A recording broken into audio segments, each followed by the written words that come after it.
Dernier hommage de la nation au capitaine en retraite Bakary Goïta, le père du président de la transition. Il a été rappelé hier à Dié des suites d'une maladie. Ses obsèques ont eu lieu aujourd'hui à Koulikoro où il repose pour l'éternité. C'était en présence d'une foule de parents, d'amis et de compagnons d'armes. Pour contribuer à renforcer les relations interpersonnelles, il est de coutume d'apporter du sucre à sa belle famille pendant le ramadan. Avec l'avènement des réseaux de transfert, certains se contentent d'envoyer de l'argent, une tendance de nature à mettre en mal cette valeur sociétale. Bonsoir à toutes et à tous. Merci d'être à ce rendez-vous d'information sur ORTM2 et toutes nos excuses pour ce retard indépendant de notre volonté. Je vous le disais à l'instant, la nation malienne a rendu un dernier hommage au capitaine Bakary Goïta, père du colonel Assimi Goïta, président de la transition. Le capitaine Bakary Goïta a été élevé au grade de chevalier de l'ordre national à titre posthume par le président de la transition. C'était en présence de nombreux parents, amis, collaborateurs, membres du gouvernement, présidents d'institutions et diplomates accrédités au Mali. Aussi, des représentants de plusieurs pays amis ont fait le déplacement à Dougoufana Traoré. Au stade Mauro H. de Koulikoro, le ciel quelque peu nuageux en ces jours d'obsèques du capitaine à la retraite Bakary Goïta mettait la foule venue assister aux funérailles à l'abri des rayons ardents du soleil en ce mois d'avril. C'est par ce temps clément que parents, amis, anciens collaborateurs et autres proches de la famille sont venus rendre un dernier hommage au capitaine Bakary Goïta, père du président de la transition, le colonel Assimi Goïta. Une cérémonie funéraire qui débute par la présentation de la dépouille au public. Le capitaine à la retraite est ensuite élevé au titre de chevalier de l'ordre national du Mali à titre posthume par le grand chancelier des ordres nationaux, le général Sangafourou Gueye. S'ensuivent les témoignages de la famille et autres proches du défunt. On retiendra notamment que l'homme de son vivant a été de tous les combats des forces armées et de sécurité. Les femmes particulièrement dans le cadre de la formation des ressources humaines. Un officier qui a le sens élevé du devoir, très modeste, loyal, il est modeste, très simple, jovial, magnanime, débonnaire. Il y a des camarades et des fans de son fils qu'après le pouvoir ont décidé d'aller transformer sa maison, construire sa maison. Il dit non, je ne veux pas de ça, laissez-moi tel que je suis. Mon fils est mon fils, mais moi je suis le capitaine Goïta. Je suis bon comme ça dans ma maison. Le mouvement Ambico, c'est un mouvement politique et citoyen. Je suis là à Koulikoro au nom de la présidente, au nom de tous les mouvements. Parce que quand il y a un décès, c'est pour tout le monde, ce n'est pas une seule personne, surtout s'il s'agit du président de la République. Nous sommes là pour présenter nos condoléances, prier pour le repos éternel de feu Bakary Goïta et que Dieu l'accueille dans son paradis. Les obsèques du capitaine Goïta ont enregistré la présence des représentants des pays amis venus à Koulikoro compatir à la douleur de la famille biologique du président de la transition, chef de l'État et du peuple malien. Nous avons été mandatés par son Excellence le capitaine Ibrahim Traoré pour venir présenter les condoléances à son frère, son Excellence le colonel Assimi Goïta. Pour présenter les condoléances du peuple burkinabé en ces circonstances douloureuses. Le peuple burkinabé se tient aux côtés du peuple malien. Son Excellence le capitaine Ibrahim Traoré se tient à côté de son frère, le colonel Assimi Goïta. Nous sommes un mois de Ramadan, nous sommes des croyants et nous pensons que le Seigneur va accueillir notre papa dans son paradis. Ces qualités intrinsèques lui valurent d'être désigné pour suivre un stage d'officier à l'école d'application du génie en France, puis un autre stage aux États-Unis, d'où il revient, diplômé en mécanique du génie en 1965. le savoir-faire dont il fait montre à son retour,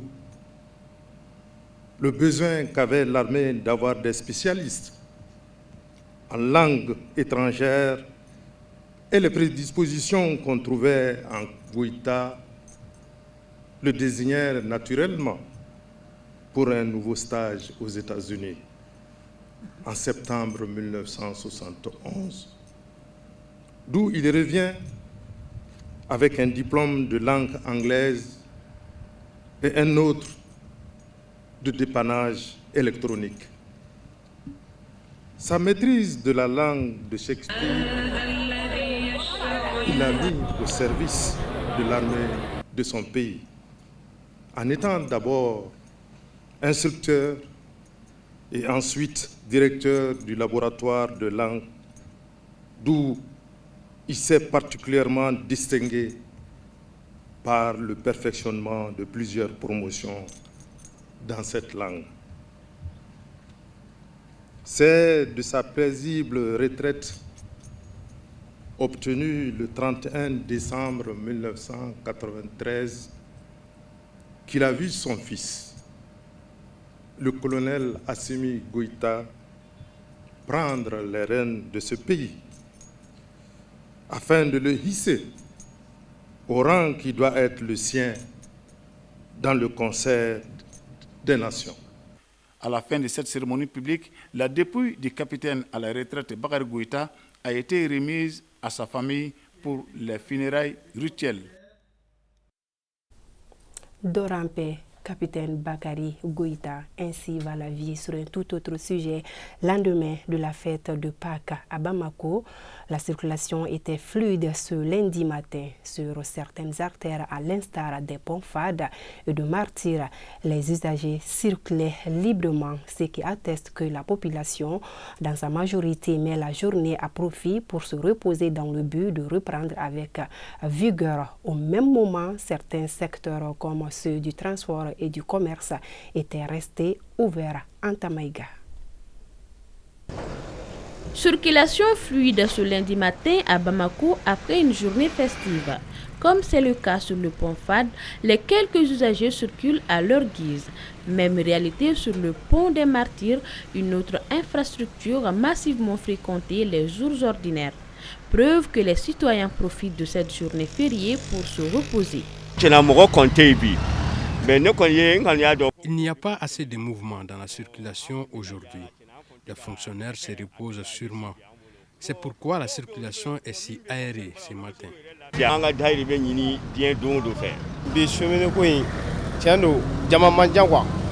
La circulation est libre ce matin. Les gens peuvent vaguer tranquillement à leurs occupations. Qu'à cela ne tienne, les acteurs des secteurs d'activité comme ceux du transport et du commerce semblent ne pas avoir de repos. Ils déplorent tout de même l'impact de cette journée fériée sur le climat des affaires. D'habitude, le lundi, il y a un bouchon monstre, mais aujourd'hui, ce n'est pas le cas. Et cela joue fortement sur les activités. Vous voyez, le véhicule est vide.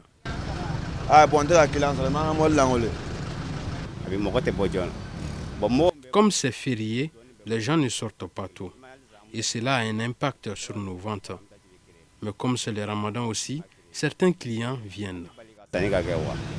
En tout cas, le moins que l'on puisse dire, c'est que la majorité des concitoyens semblent mettre ce lundi de Pâques à profit pour récupérer un peu d'énergie, même si d'autres poursuivent la recherche du pain quotidien. Offre de sucre à sa belle famille pendant le Ramadan.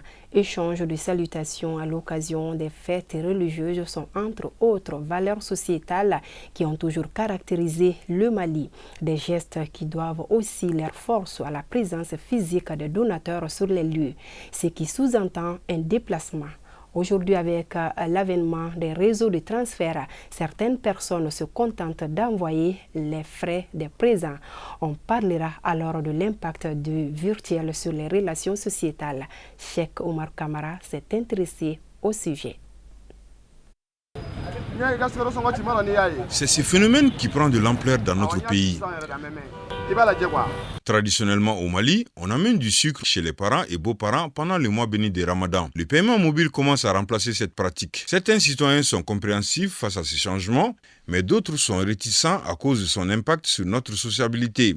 Amener du sucre à la belle famille, ça ne prouve pas qu'ils sont nécessités, mais souvent c'est l'occasion unique de rencontrer la belle famille. Il y a beaucoup de gens, soit ils font des transferts par Orange Money, soit ils envoient des enfants et même ils ne veulent jamais se présenter.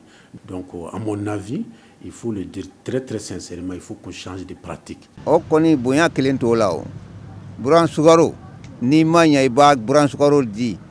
Ce n'est pas normal et c'est un manque de respect en un mot. Car ce n'est pas le montant du sucre ou la valeur de ce que vous apportez qui compte, mais c'est la présence physique de la personne chez ses parents ou beaux-parents qui constitue le geste symbolique. Le transfert mobile est vraiment dérisoire. Le sucre qu'on envoie à la belle famille, c'est des signes de respect, de considération qu'on a trouvé dans ce pays. C'est des valeurs réelles qui prouvent que ta fille est mariée dans une très bonne famille. On ne se marie pas n'importe comment. Et aujourd'hui, ce qu'on envoie comme sucre, qu'on l'envoie ou pas, n'empêche pas la belle famille de faire son mois de carême. Mais pourquoi on le fait? C'est pour les respecter. C'est pour encore arroser les liens qui existent entre les deux familles dans le respect mutuel. Un changement qui ne passe pas pour beaucoup de citoyens. Mais d'autres comprennent cette mutation à cause de l'évolution de la société, même si cela n'est pas leur souhait. Tout changement amène des changements de comportement, parfois désirés, parfois non désirés. C'est vrai que les belles familles sont démarchées par les époux pour aller amener des sucres, c'est bien, mais les choses ont changé. Actuellement, par exemple, si vous prenez le cas du district de Bamako, les distances sont très grandes, la circulation est très difficile, les contraintes de travail rendent tout ça difficile. Donc, on est obligé de s'accommoder à ces changements. Les transferts d'argent mobile sont devenus la mode. Mais selon le sociologue Ali Tunkara, les changements qu'ils créent dans notre société doivent être mesurés. C'est vrai que les contraintes qui sont liées à la mobilité, même à des différentes charges irrégulières auxquelles hommes et femmes font l'objet, expliquerait le pourquoi de s'étouriller vers la digitalisation des rapports sociaux. Mais dans le même temps, il ne faut quand même pas l'occulter.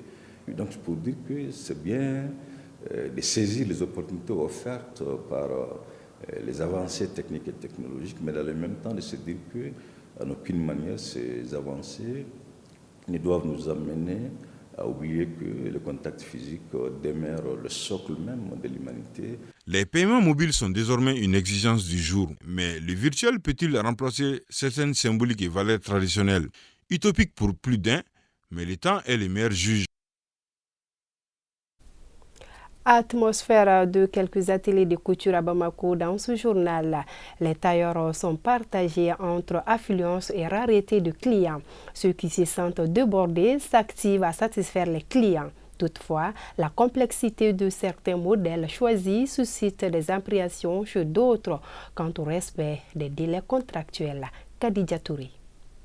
À quelques semaines de la fête de Ramadan, l'une des grandes fêtes musulmanes, les femmes, les jeunes filles et certains hommes multiplient les efforts pour mieux s'habiller.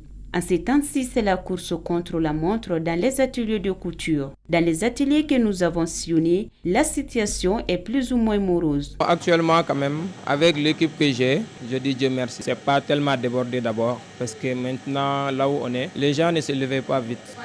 Mais quand même, j'ai en train de gérer ça à ma manière. On a moins de commandes actuellement et certains clients préfèrent venir à quelques jours de la fête pour passer leurs commandes. D'autres cherchent l'opportunité pour coudre leurs habits à des moments où l'affluence n'est pas grande. Je suis venue tôt parce que je sais qu'à l'approche de la fête, il y aura beaucoup de gens ici. Avec l'embouteillage, tu vois, donc ça ne sera pas facile. Donc le tailleur, il sera obligé de donner les faux rendez-vous. Et donc moi, j'aime pas du tout les faux rendez-vous.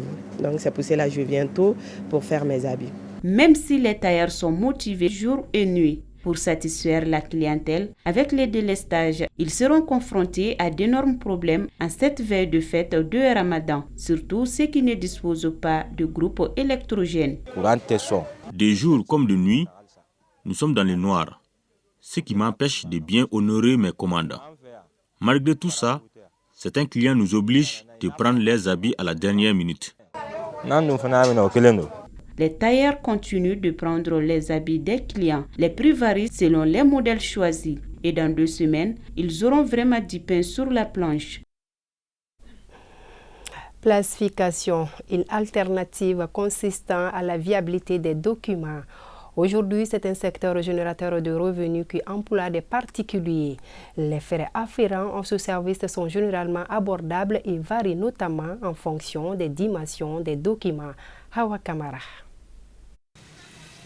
Permis de conduire, acte de naissance, diplôme, attestation, pour ne citer que ceux-ci, tous sont fragiles.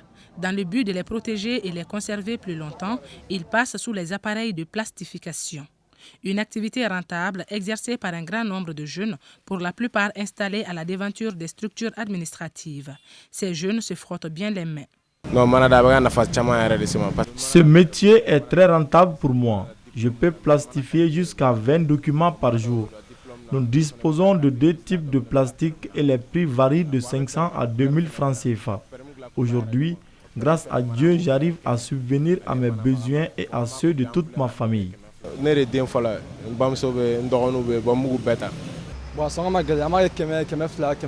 Les prix varient entre 500 et 2000 francs CFA. Cela dépend de l'épaisseur du document et de la qualité de plastique que le client désire.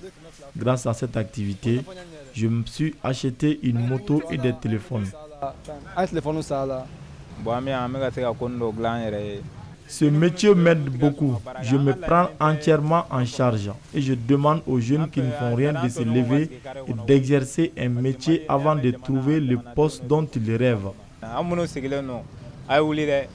Pour un grand nombre de citoyens, le plastique protège extrêmement les documents contre la poussière, l'eau et tous les éléments nuisibles à leur existence. D'où leur préférence pour cette technique. J'ai pour habitude de plastifier tous mes documents. Cela m'évite des ennuis. Pour la petite histoire, un jour mon enfant a mis mon permis de conduire dans l'eau à mon insu. Heureusement pour moi, il était plastifié. Le plastique protège les documents. Moi, j'ai tous mes documents en bon état, sans tache ni déchirure.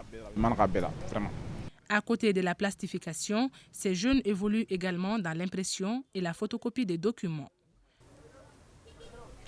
Le rapport journalier de la maladie à coronavirus. Dans ce journal, 0 cas positifs, 0 guéris, 0 décès sur 68 tests réalisés. À ce jour, 16 patients sont sous traitement. Pour vous protéger et protéger les autres, suivez les mesures de prévention et faites-vous vacciner. Fin de cette édition. Merci à vous de l'avoir suivi. À demain. Plaise à Dieu.